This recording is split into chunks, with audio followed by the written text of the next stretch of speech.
Welcome to the Kindling Project podcast, everyone. Hey, Mel, how you doing? Good. So excited. Oh, I know, Mel, right? Today we have the beautiful Nanette Murphy on the show. Hi, Nanette. Welcome. Hi. Thank you so much, both of you, for having me. I'm excited. Oh, we're excited to get to know you. We just met you at our event last week, and now we have you on the podcast. It's fun. Yeah, I'm excited. I like these conversations. They're so important to have, Nanette. And you and I met at the Scene event last spring, right? Yeah, it was in the spring sometime. Yeah. Again, around women empowerment and really being present with these women who had incredible stories. And I remember sitting next to you and just learning a little bit about you. And you mentioned divorce and coaching and life afterwards and getting through the pain. And I thought, oh, now I have been now married 23 years. So I have not experienced that, but I have many friends who have. Mm-hmm. I'm a child of divorce. Melissa is as well. Yeah. So tell us a little bit about that. How did you land here? Well, I was married over 20 years when I got divorced. The process almost made it to 25 years. So I was married a long time. Mm. We were, let's say married 25 and together 5 years before. So knew this person for 30 years, met him at 18. He was 20. Oh. You build a life together. Right. Divorce was never on the radar, ever, just due to, family upbringing and all of that. Mm-hmm. And then you find yourself, oh my God, this is real. And it's terrifying. And, I was fortunate enough, and I never take this for granted, for being financially secure through this, after I've been divorced. But one of the things I want to share is even women who are financially set after divorce, there's a statistic out there, and I'm not sure if it's changed, but a couple of years ago, it was like within 5 years, they're almost broke because they don't manage their money properly. No way. That is alarming. It is alarming. And then, there's so many other statistics and stories, and I got here because in 2020, I decided to do something because I always say I didn't want to Netflix binge and bake banana bread all day.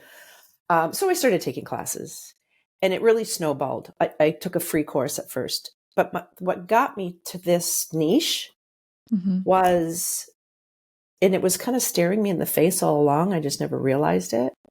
Women who are divorcing later in life, they've been married so long, they don't know another life.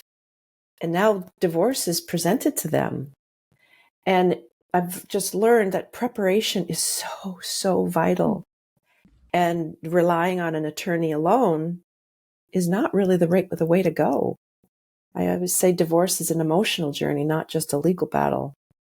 Right. And I'm really trying to bring awareness, like on these platforms, to women that even if you're contemplating divorce, there's some preparation you can do.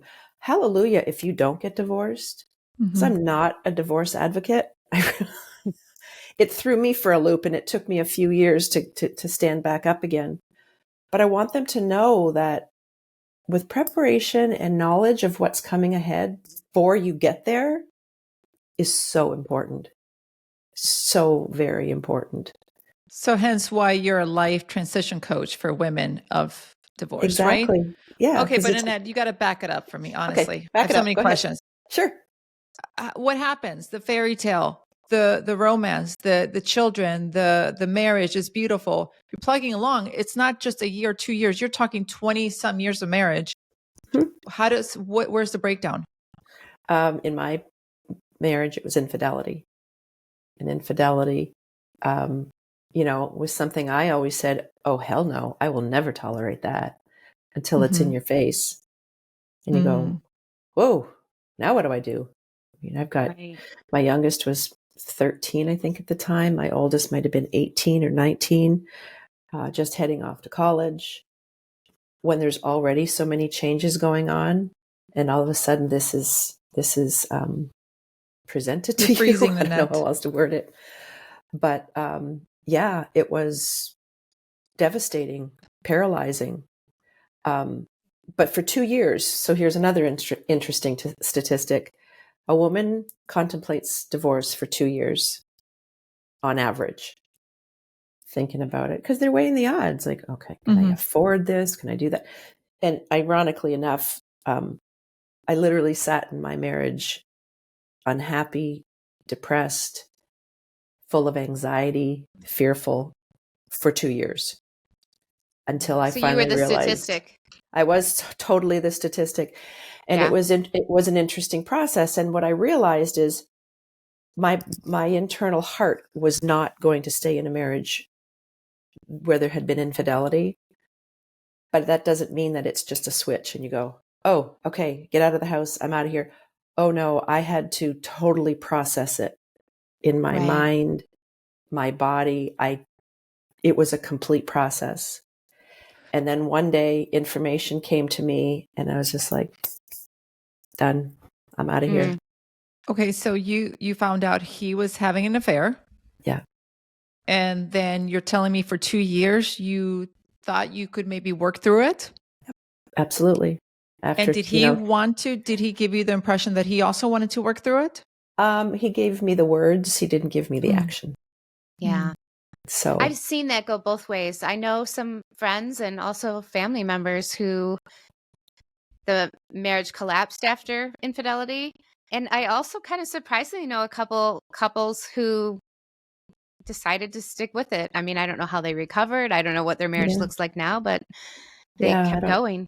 Yeah. And I wish I had that fairy tale, because that to me would have been, how I wanted it to work. Yeah. But I think it was just my not being able to grasp what happened, Right. and his not being 100% committed to making it work. Right. So Nanette, looking back though, were there clues when you were still sort of in the dark, right? Yep. Now looking back where you're like, oh yeah, I could see the distance in the marriage. No. Are you able to see that now? I totally figured it out even before I found out. Unfortunately, it was a friend of the family, someone I knew, where our kids played together. So my spidey senses were on high alert. Right. So yeah, for probably about maybe 6 months, let's say, something just wasn't right. I knew it wasn't right. And I confronted him, confronted her. Oh, I did everything. Oh, I was just like that mama bear, except for her, like for her family. I was, that was more anger, and again, hindsight, wow, if I could do it all over again. But a good friend of mine, she said, no, it happened how it was supposed to.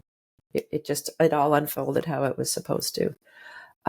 Which, 8 years later, now that we've been divorced, and that's when, like in 2020 and the last 3 years, it just like, it all makes sense to me now. It's like, okay, is there a good reason why it happened to me? No, it happens to everybody and anybody. But now I know what I can do with it. I know what I can take away with it.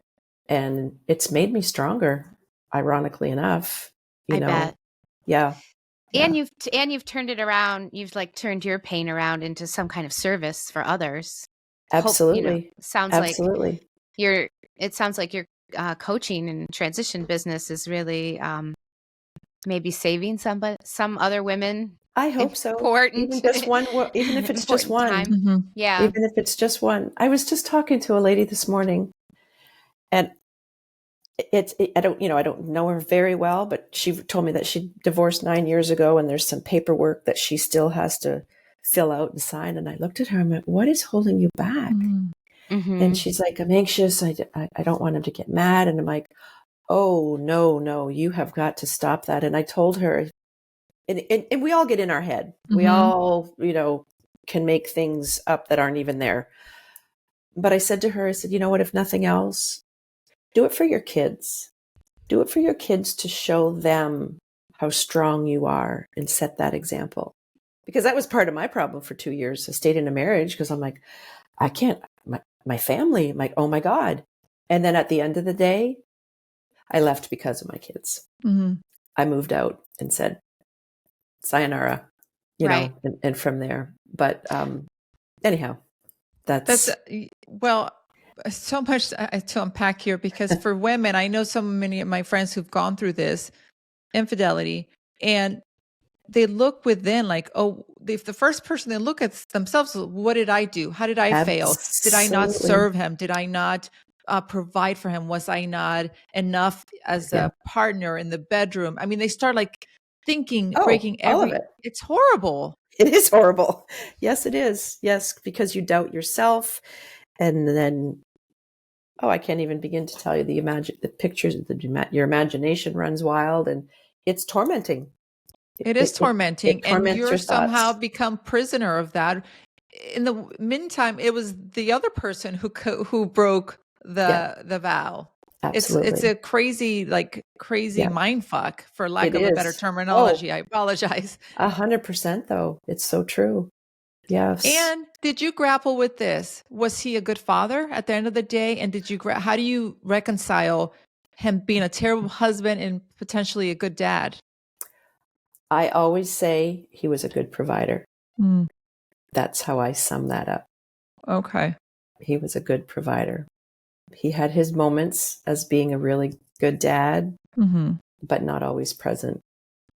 And I say I raised 3 children, and if he were to object to that, I would say, no, I raised them, Mm, you know. okay. But I always said he was a good provider. So That's interesting. Yeah. And it seems like an old fashioned thing to say, but I think there's still a lot of men that feel like if they check that box, maybe their ab- dads or their grandpas, that really was the only box they felt obligated to check. yep, True. yep, yep. Yeah. Very, very, very true for sure. And he grew up in a European family, and that's definitely like that's what you do. You take care of your family. The wife does this, the husband does this. Mm-hmm. And I want to backtrack a little bit when you talk about how marriages, how that's how they were. It's the husband does this, the wife does that. Unfortunately, today there are still women who married for a long time. Mm-hmm. They don't have their own bank account. They Oh don't have yeah. their own credit card. They're not even sure if their name is on the house. There's just so much that they don't know. And when I hear stories like that, and I've heard horror stories, I'm like, oh my gosh, I want to help the women that aren't even in that process yet. I want to start telling women, have you been married 15, 20, 30 years? Do you have your own bank account? Do you have your own credit cards? Do you have anything that is just yours to start, having a credit rating? Like, hmm there's so much to think about. And it seems to me that some of those things might be valuable even if you are staying married, to have that sort of Absolutely. independence and autonomy even within a relationship Mm-hmm. Yep. is Absolutely. healthy, Well, right? because if someone passes away, your partner Right. suddenly dies. Yeah. Oh my gosh, like how many people are out there? How many, and I say specifically women, because it just tends to be that the man is the, not so much the breadwinner, but maybe the caretaker of the money. And, but some women, they don't even pay the bills. Like Right. my husband, my ex-husband, he did all the big investments and all of that. But I ran the day-to-day household. Right. I knew how much money was going out Mm-hmm. at all times. I knew all of that. There are some that don't. And it's and I want to say to women, it's not, don't beat yourself up over it, but you can fix it. hmm Like you can make a change. So as I hear you saying this, I'm thinking, boy, Nanette, I understand you're coaching people with the aftermath, but I think you maybe could start a different side of your business where you're coaching young women getting into marriage. Like this is something that these are steps we should take as we're getting into marriage. Like, hey, have these things squared up. Absolutely. Oh, Yeah. absolutely. Oh, trust me, when I started, I was, I wanted to coach women and young girls and all that. And, it's just like, okay, you got to, they always say you have to narrow your niche Mhm. down. You got to get focused. But absolutely, I want young women to know that you can still, be in a relationship and have your independent, bank account and have your own little fun money or whatever it is. But at least you have your own, like a credit card that you've got in your name that you have to pay. I have two adult girls, and I want to make sure that they are on the right track to being independent.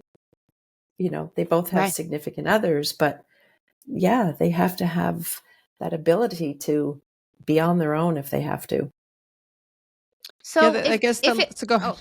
so if it was a kit, I mean, I know there's no such thing as like a divorce-proof kit, but if it was like a divorce preparedness kit, like what are the things like that you would tell women? I hear you're saying a bank account Yep. and a Yep. credit score, but what else? What else is So there? the biggest part, if a woman is contemplating divorce, and again, I really want to talk to women before they hire their attorney, because my steps are first your coach, because it's an emotional thing, and you really have to get a hold of your emotions, and you don't want to rely on your attorney for that, because that's darn expensive. If they're sitting there listening to you and they spend their hour listening to you and they've accomplished nothing, you get the bill still. So, Right. But then the next person in line is a financial advisor, and there are certified divorce financial advisors. That's their specialty. And I have a few of them. That I will, send clients to, because again, you have to interview people. You can't just say, oh, use this person and that person. Everybody has to hire who they feel comfortable with, but their financial advisor, they can get you. First, you need to know what your expenses are each month. And I can give them that. Here's an expense sheet, income and expenses, budgeting. Fill out that stuff. Take your time. It's not something that you're going to do overnight. Take a week, take 2 weeks, take a month. Go, oh, right. Oh gosh, there's that little incidental, and there's the kids' expenses. And so that you can have some idea as to what you spend on average. There's your fixed expenses, which are easy, but that's when you take that information to your financial advisor or anyone in the bank. Your bank has someone that you can talk to. They need to talk to someone who can get them on the right track, because the other thing is, so often women want to stay in their marital home. They've raised their kids there. They have the memories there. They have all of this. And I say to them, but can you afford it? Can you, at the end of the day, afford to stay there? And honestly, at the end of the day, do you want to? Because then you're locked in that house with all the memories, and that's not always healthy either. I went through that. I tried to move out once, and I couldn't. I was looking at houses, and I'm like, I can't do this, but I wasn't ready. Fast forwarded a year, I was just like, get me out. I'm ready. I'm done. I got to go. I want a new start. I want new walls. I want fresh paint. I want to make this my home. And, I say to my clients that I only stayed in that house for 3 years, but I have the best memories in that house. Like, some of my best memories are when I was in that house, because I was doing things for me. I was having girl parties. I was having, just doing fun things. But you have to step out of that comfort zone you're in sometime. It's scary. Absolutely, it's scary. I didn't dive into this going, oh, I'll be fine. I was terrified. And one of the things that terrified me was, will I always feel so insecure? Will I always feel like there's an elephant, on my chest? But it just takes time. You have to experience the feeling and move through it. You can't put it aside, because it's just going to pop up at any time. It sounds like a lot like grief, the stages of grief. You've lost something, and you've got to get through the other side. That's just it. The loss and the pain, all the dreams and hopes that you had, just shattered dreams. And hence your book, Why I Love That Book. You wrote this book, you published it, Shattered Dreams and New Beginnings. Is this a book about your personal story, or is it a how-to book? No, it's a book about about my personal story, but also I guess you could look at it as a how-to as well, because I talk about all the things that I went through and what I did to try to overcome these fears. And yeah, so it's a bit of a memoir. I like to say I wrote it to inspire someone Mm-hmm. and encourage them. I've actually had a man who was an acquaintance of mine read it, and his wife died a few years back, and he's like, this is even a good book for someone who's lost their mate due to death. And it was really interesting is when I felt grief, when I was, not divorced yet, but, on that way, I felt so guilty. I could not tell anyone that I felt like there had been a death because I thought I was being totally disrespectful to someone who did lose their loved one to death. And then finally I spoke the words, and I heard from people. I'm like, oh gosh, absolutely. I felt that. It was just not an emotion I was aware of that you felt during divorce. But honestly, I've heard it say that it's worse because that person still walks the earth. Yeah. And they just don't want to be with you, Yeah. I have So a friend who was heading towards divorce when her husband unexpectedly died. Oh, wow. And I remember her saying, and at the time I just thought it sounded so weird and so callous. And she's like, I would rather be a widow than be divorced. And I remember thinking, well, gosh, that's so harsh. Like, he's dead. But I think it speaks to what you're saying, is that facing life as a divorced person is also brutal. It is. It's almost, I could see how she would say that because because a widow gets some sympathy. Oh, but absolutely. A divorcee might be like, well, it's probably 50-50, Exactly. People try to rationalize it. They don't want to get too close to it. Absolutely. Right? Absolutely. And then, it's definitely looked on differently for sure. But yet you go through the same, the same emotions. Interestingly enough, I have just, certified to facilitate these meetings, and it's called Rebuilding When Your Relationship Ends. And it was built for divorced people to help them recover. I mean, even after they've been divorced for 4 or 5 years, some people just can't get unstuck. But anyway, this program, there are actually people who have been widowed and widowers who go through it because it's the same rebuilding blocks. It's the same structure of getting back on your feet again. So it's a tough journey. Nanette, give me a little bit of your time frame here. You get divorced. What comes first, the book or the coaching? The coaching. So in 2020, I took a Yale University free course online, and I chose The Science of Well-Being. I thought, well, it's 2020, we're all stuck. So this seems to be a good title.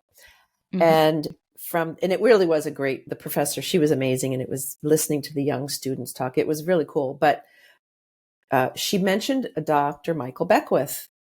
And I'm like, wow, I know that name. Why do I know that name? It sounds so familiar. So I Googled him, and I look at him, and he's preacher, author, meditation guru. And I always loved watching him on Oprah. He was always on the Oprah show. He's That's awesome. Where I would he's awesome. Awesome. Amazing. And I looked at him and I'm like, oh my gosh, I know exactly who that is. He's bald now because he had all those beautiful dreadlocks. But right. Yes. But so he was doing, offering he was on this group called, have you ever heard of Mind Valley? Oh yeah. I'm a huge fan. That's where my journey really began. Oh yeah. Isn't it? It's just transformed. I mean, all of this. I could not, well, they call them quests, not courses. And I could not get enough of them. I just kept taking them over and over. And so in all of that, I learned, I learned more about meditation, and I took, I feel like at that point I was taking, doing some life coaching, getting some information on life coaching. And I honestly say that it was through meditation that I just finally realized, I'm like, oh my gosh, that's what I need to do. So then I went and certified to be a life coach. So I did that. Then in that program, we're supposed to get our own life coach. And it was my coach who, in our first session, getting to know each other, I had mentioned something about, I want to write a book someday. I think I'm going to write a book someday. And she's like, well, and she starts quizzing me. She's like, well, what's stopping you? I'm like, well, maybe after I, get my coaching business going and I'll write my book. And she's like, but why? Why are you waiting? Why wouldn't this be a good cornerstone for your coaching business? And anyhow, long story short, she challenged me. She said, so can you write? I think she had me writing 15,000 words. And I think I asked her to give me 2 weeks. I said, that seems like a lot. But it really was how it started. And I just started writing. And I'd get a mind block and I'd put it aside for a couple days. And yeah, that's how that came to life. She challenged me and I'm like, okay, truly, what else have I got to do here? I mean, it's 2020, we're all sitting around doing nothing. So, yeah. And from there, it snowballed. I was introduced in 2021 to divorce coaching. I had a coach reach out to me on LinkedIn and, with my bio and such, the divorce, the life coaching, that's when I found out that divorce coaching was even a thing. Like, how did I not know about this? Oh. How did I not know? Because I want to tell women also that I don't even want to know how much money I wasted on my attorney time with the emotional side of it. Right. You get all caught up in your emotions when you're speaking to them. And I can't even go down that path. Right. I can't imagine the attorney is like well trained in dealing with it either. No, they're not. And interesting, I've actually been able to speak to a few attorneys and they are actually on board. They actually want their clients to have a coach. I had one woman, female attorney, I think she was in New York. She said, I've told my clients, you need a coach. Why do you want to spend this kind of money with me, coaching you when that's not what I'm qualified for? I'm just listening to you. I'm just listening to you and I'm charging you. Why do you want to do that? So, society automatically tells us, oh, you're getting divorced. Who's your lawyer?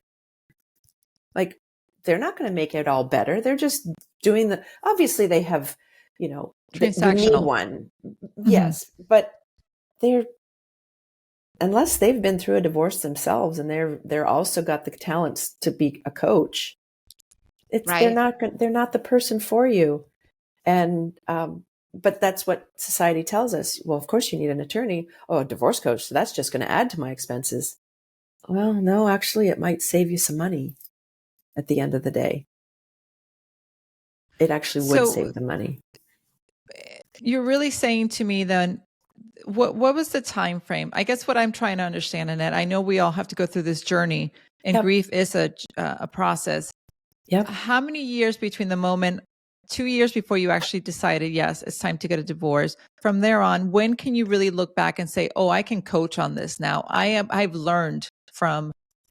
grown from this pain and I'm ready now to give back. What's that time frame look like? It was probably 4 or 5 years. At the time, a lot of reflection. Oh my gosh, absolutely. Absolutely. And, it's kind of funny. My daughters will say, Mom, you've been a coach your whole life. Yeah. Aren't we all as mothers coaches as well? Yeah. Right. So, but it was definitely reflecting, learning. I made my own mistakes. I do pat myself on the back though, as we started talking earlier, that I made sure that I was financially secure for the rest of my life, not just a small interim, which is really important. Had you done that during the marriage, or that was something you did during the divorce process? During the divorce process, I just, and I, then I had to get educated on what we had and how much potentially I would have. And I sought out my financial advisor definitely before the divorce was final, but not before my attorney. And that's, you know. Right. At the end of the day, that part didn't hurt me. But again, if you have someone to talk to before you get into the real mud of it, it's helpful. A client I have now, the first time we spoke, and I was kind of outlining everything for her, and she's like, "Oh my God, I already feel better. I already feel," just because the picture looked a little clearer. Mhm. Unfortunately, she has some things to go through before she can actually get to that divorce process.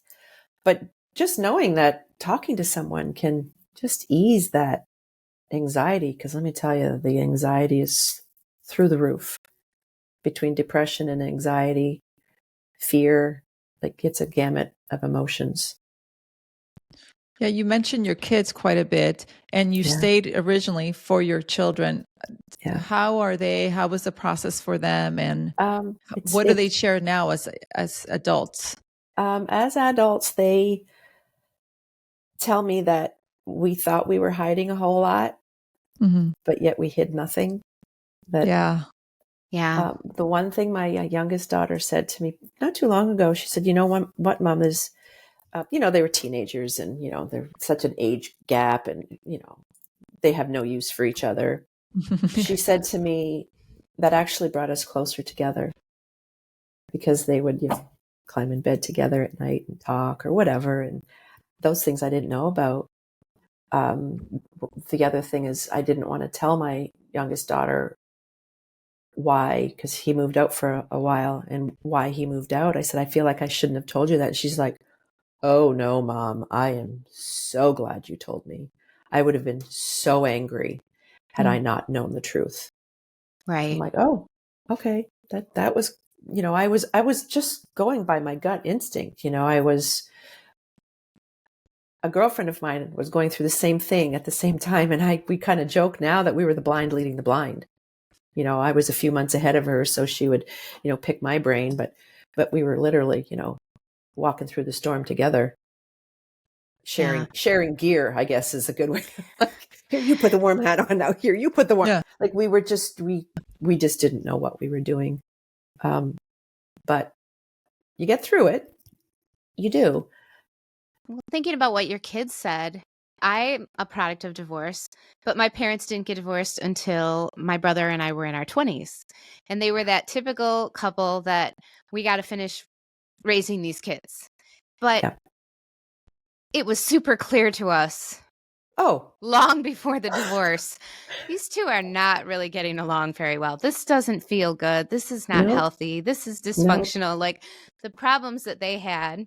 And they also got married at 18, high school Yeah. sweethearts. Mhm. Yeah. And I feel like, shit, they did the best they could. They were married for 28 years and they started out as Right. kids. Like, Yes. could it have been better for them and for us if they had gotten divorced when we were in elementary or middle school? Maybe. Yeah. Maybe. I don't know. Who knows? Well, it's Who knows it's what the right hindsight. answer is, right? Exactly. It's hindsight. It's actually ironic you say that, because I have thought before that I was kind of glad my kids were a little older. They were, they were adult. Two of them were adults. They were, they were on their own. Mhm. But my youngest, she still had to, she was still in high school. And I look back and go, oh my gosh, I couldn't have imagined sharing custody with my Right. ex-husband when they were little, because he would have fucked up the weekend schedule. He would have never Right. known what Adhere day of the to. week it was. Yeah. Right. I would have always been juggling. So that would have been just even worse. Right. And then also too, to have someone else raising my children, Right. a woman that I, thought I liked, that would have been really traumatic. So Yeah. I don't know, I guess the Lord takes care of us somehow or another. Mhm. Yeah. Yeah, my parents also got divorced way too they went at it way too long. And for my mom, it was culturally not acceptable, religiously not acceptable, being Latinos and Catholic. You just Yep. are in it for life. And did they do the right thing by us? No. No. 100%. No, over backwards over. Like, no way. They should have ended it years ago. Yeah. But it is, to your point, that is sort of the tapestry of our story. And here we are today. Yep. But I'm wondering if it's time to flip that switch on divorce. I know it's looked down or frowned upon or felt like some sort of failure.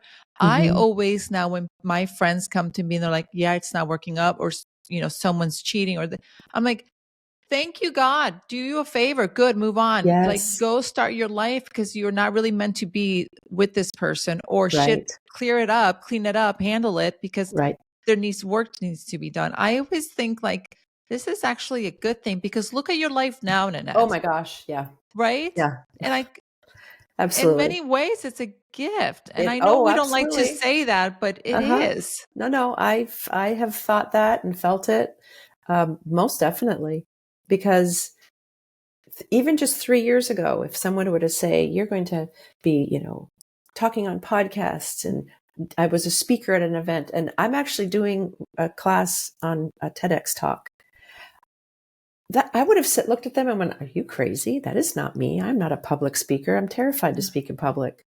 But what I've learned is when you have a passion and a purpose and you're on a mission, there's nothing that will hold you back, because I am truly trying to get a message out that please, I want to change the way women divorce and how it's looked upon and the process of it.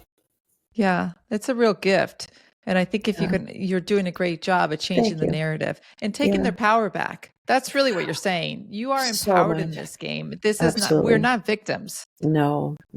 And it's easy to feel like the victim. Absolutely. And, sometimes I'll tell clients, like, if you need to cry or scream or punch a pillow or go ahead and do it. Get rid of that rage and emotion.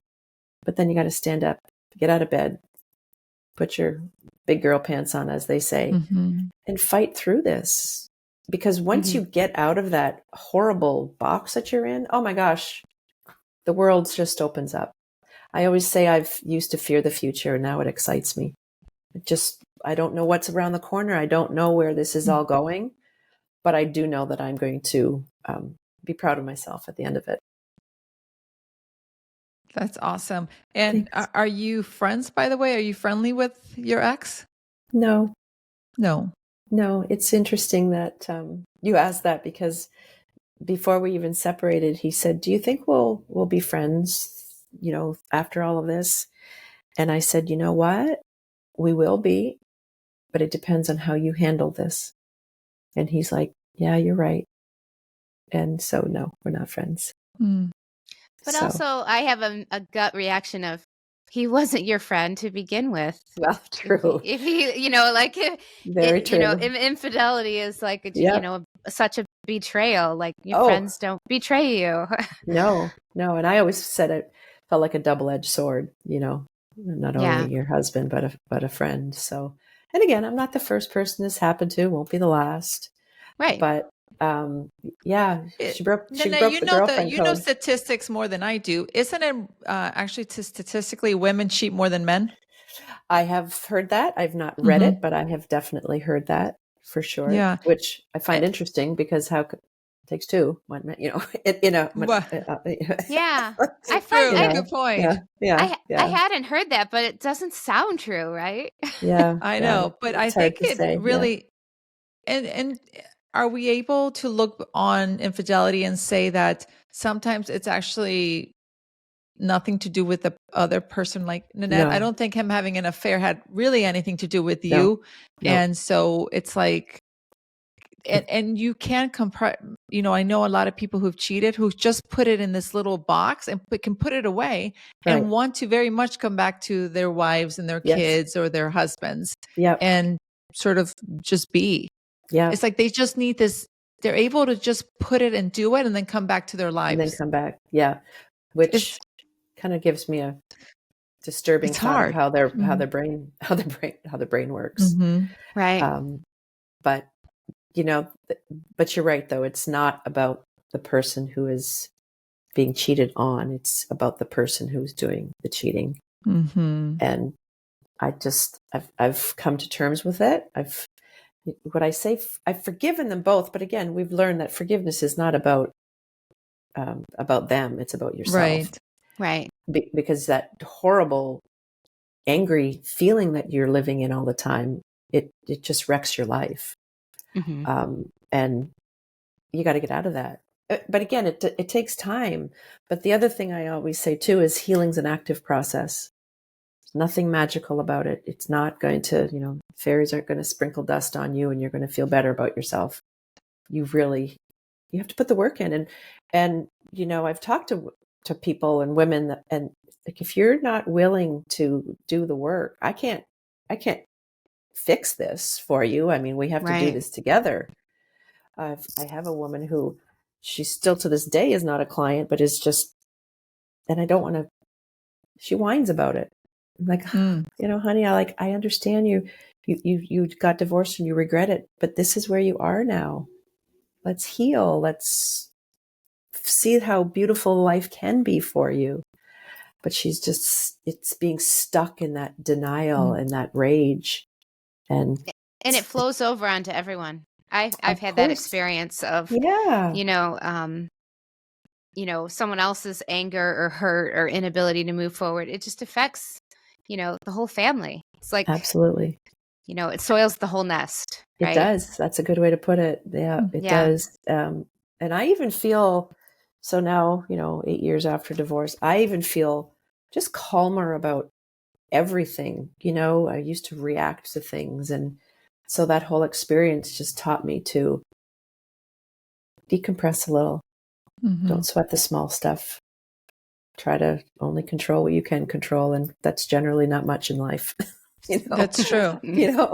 I can including control some what of I'm going your to have clients. for breakfast. Exactly. Yeah.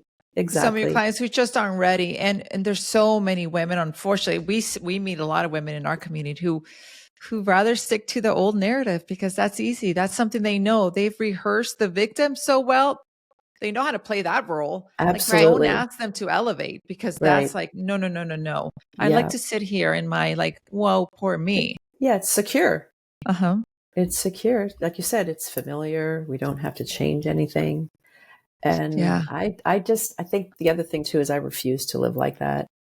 I refuse to stop living just because that life ended. That's, so to speak, that marriage ended. I have 3 kids that I love to spend time with. We have fun together. I just keep doing that. And, I did remarry a few years ago. Yeah.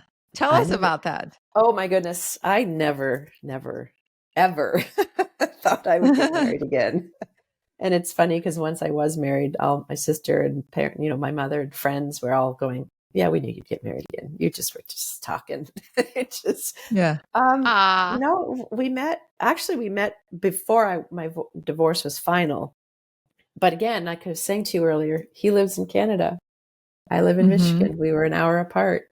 So it was probably a good relationship because it wasn't, seeing each other all the time in your face. It was very slow moving. And, we were together for 5 years before we got married. And that was one of the things, he's in Canada, I'm here. But yeah, I guess I learned never say never. How'd you meet?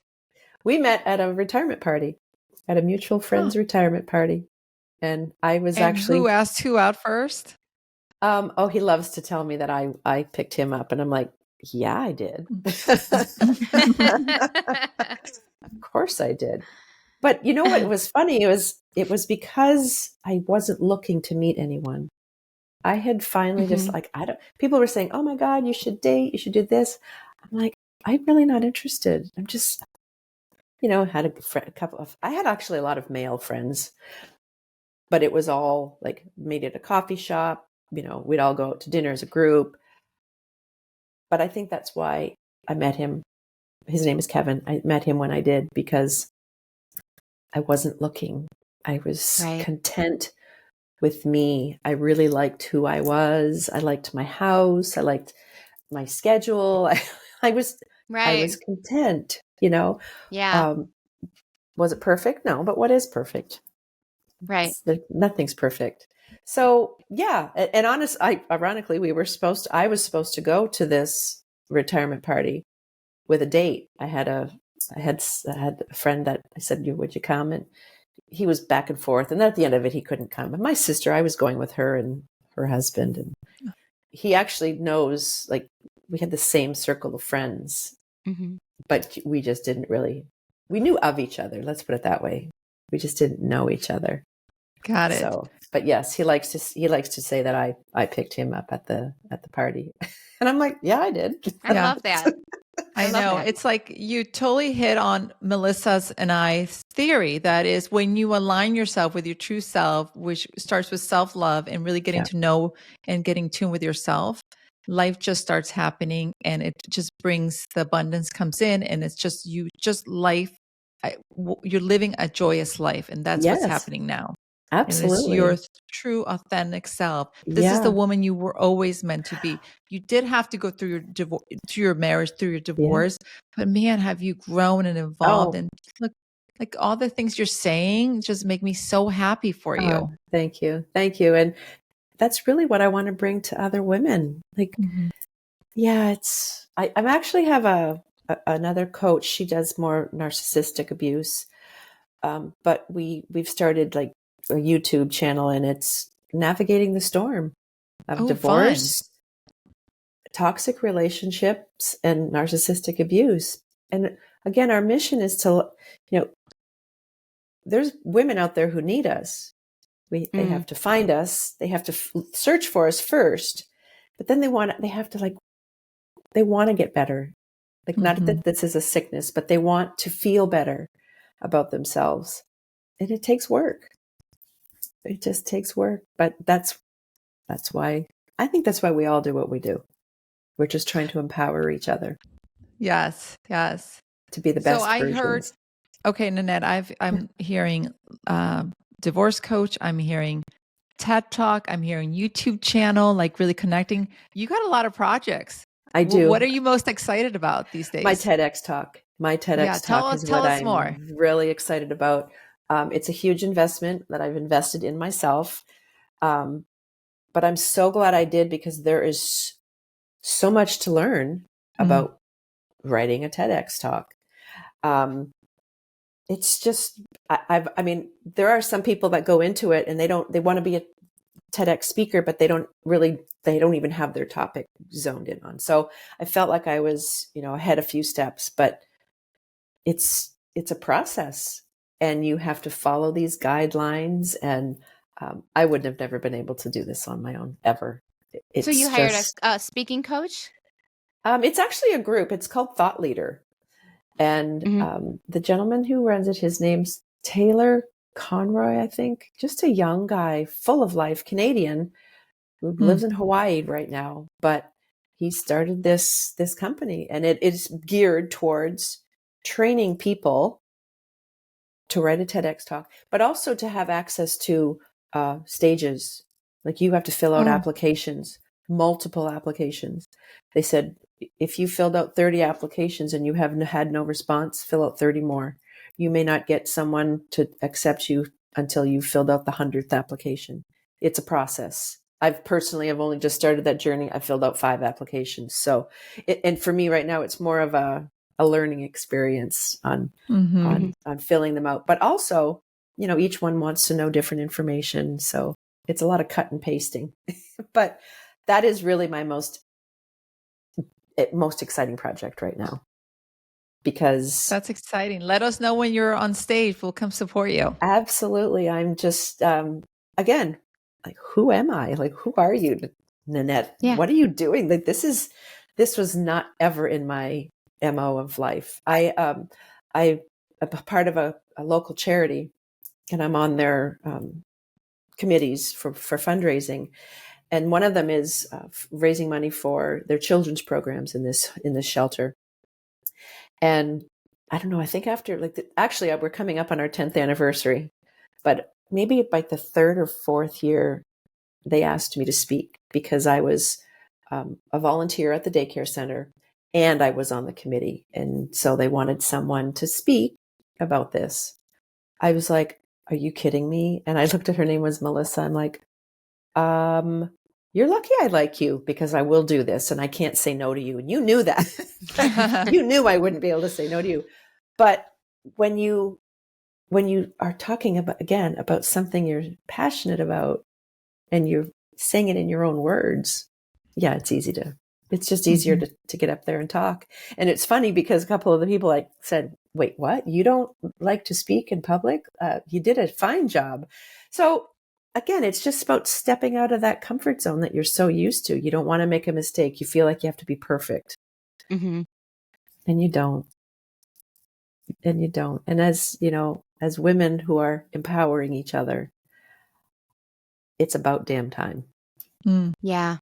Yeah, sure is. Yeah. Over and over, we come to the same conclusion, no matter what the topic. Let the perfectionism go. Oh, Just gosh. do it. Just Absolutely. do it. Just start somewhere. Get better at it. Yeah. Just do it. Yep. Yeah, for sure. And our life experiences really make us uniquely qualified to do whatever it is that we want to do. It's not a piece of paper. It's not, obviously there's doctors and medicine and certain very high tech, very, you know what I'm saying? Like very, absolutely. You have to, yes, detail. Specific credential. Yes. Thank specific you. credentials. Yeah. That's a good one. Yes. Yeah. But otherwise, yes, Nanette, why not you? Why not your dreams? Why not you on stage? Go get it, girl. And I am going to. It's going to be terrifying, but I'm going to do it. You're going to do it. You're going to do it. I am going to do it. We were so inspired last week by the speakers on our stage, and you were there, and yes, and didn't you just walk out of there feeling like, why not me? Oh, all of those women were so real and so much in their own skin that it does kind of reinforce this idea. I just have to sit in my own skin and take up the space that I take up. And absolutely. And we all have something to offer too. Yeah. We all have a story, and don't be afraid to share it. And you had said earlier, Monica, about transforming pain into purpose. I actually have a chapter in a book called Transforming Pain into Purpose. And I had already done submitted a chapter for another book, and it was published and all that. And I'm like, okay, that's good. I'm not going to do another one, maybe once a year. Well, then this title came up, and I'm like, how can I not contribute to this chapter? Because that's exactly what I did. And that's what a lot of people do. But sharing your story, you're not looking for sympathy. You're looking to help someone. And I think a lot of people feel like, oh, I can't do that. I can't tell my story. It's either too embarrassing or too, too full of myself or whatever it is. I'm like, no, like you have no idea whose life you're going to touch by sharing your story. Good Lord, you might save someone's life just by telling your story. So yeah, we saw the power in that. To Mel's point last week, we've had, I can't tell you how many people texting us, reaching out to us, how sharing like, because listening to Jenny or Linda or Henda, like they're taking action now. And I'm like, yes, that's what it's all about. Again, bravo to you ladies for doing this, because we just have to help each other. And when I'm in groups, I've been in a lot of networking groups, and there's a lot of younger women, younger than me, 20s and 30s. And I always tell them, like, bravo to you girls, because I don't remember having this kind of feeling of, we had my close girlfriends, but as a whole, I always felt like women were trying to tear each other down rather than build each other up. There's too much of that. Oh, I think we've reached our max, and I think we're on the way up to helping each other. I think we've talked about this in several podcasts, and there's the tear it down, but there's also just the close the door behind me. There's still this lack mentality of there's only one seat on the board for a woman, and there's only one seat at the table for a female executive. Right. And, only one woman can have a successful nail salon in this town, whatever it is. Right. And I think, on the list of things that Monica and I would like to change or contribute to, getting rid of some of that is so important. It's so critical of like, there's plenty to go around of success and encouragement and atta girls. Like, Absolutely. just share it with each other. Yeah. Yes. I actually just had Share a the lady stage. share the stage. There's Yeah. a Share the lot of room stage. for all of us. Mhm. I actually had a woman reach out to me just yesterday, and she said, I'm trying on my business, on my website. And she said, I want to become a coach.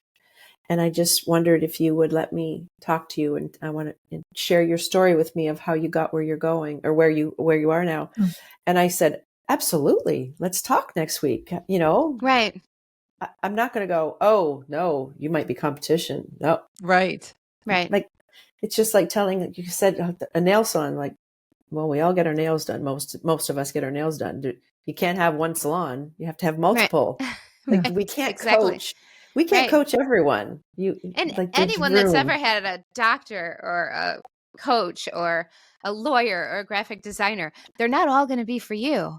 No. I mean, here I am. I run a creative agency. There are clients that we're just not a good fit for each other. That's not that somebody else can't design that website you have in your mind. Right. It's just not Right. going to be us, right? I'm just not your girl. I'm not your Exactly. girl. And Exactly. so And there's okay. And that's okay. it's okay. Yeah. The Yes. sooner you Yeah. get there, I think Oh, that's a yeah. big hurdle. The sooner you Yes. get over that one, that's a big one. Yes. Yes, it is. But just think how much faster we would get to our destination if everyone had our mentality or our mindset. Like, I want to connect you with Nanette, with as many, now that I understand your business, Yeah. I will actively connect you with people, because thanks. why wouldn't I? Right. And that's the point of this cultivating sisterhood and forging connections for us, for our business. Because ladies, we are better together, right? And Oh. I know you believe this, but it's like, Yeah. if we get everyone else to have this mindset, there's nothing we won't be able to do. We're unstoppable. We are unstoppable when we band together, Yes. supporting each Yeah. other. And I was reading about, I haven't finished it. I'm famous for starting a book and not finishing them. It's called If Women Rose Rooted. And it goes back to the Celtic ages and before men took over. Okay. And right. Like a more matriarchal society somewhere that existed. And it talked about women are tending Mother Earth. Women are much more about nurturing and guiding and not being in charge, but just, letting life open up to what it's supposed to be. Right. Not so much, I'm in charge.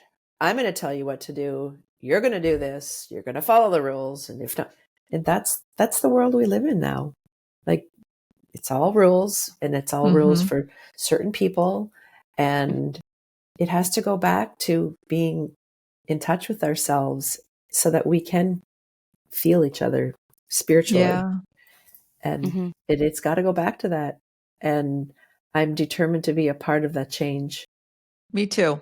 Me too. Yeah, Me three. Me too. Yes. Okay. Yes. Well, this has been really great, Annette. Thank you for sharing so freely and just being so vulnerable with us. I think it's really important. Yeah. Tell people how they can work with. Where can our listeners find you? The best way to find me is livelifenowwithpurpose.com. That's my website.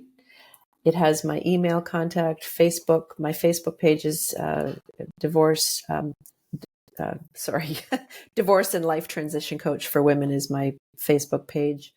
But website is the best, livelifenowwithpurpose.com. Resources, my books, programs. Yeah. We'll include all of that in the show notes. Yeah. And feel free to hop into our community and introduce yourself if you haven't already. I feel like I did. I did. But thank you so much for this opportunity, both of you. That's really that's my journey right now, is just getting on platforms where I can spread that message and bring awareness to how we can just change the way a woman divorces and how you can feel about yourself after. Beautiful. Well, you're doing a beautiful job. So thank you so much. Thank you. I appreciate it. It's our pleasure.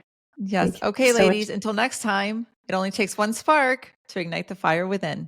See you later. Bye. Bye.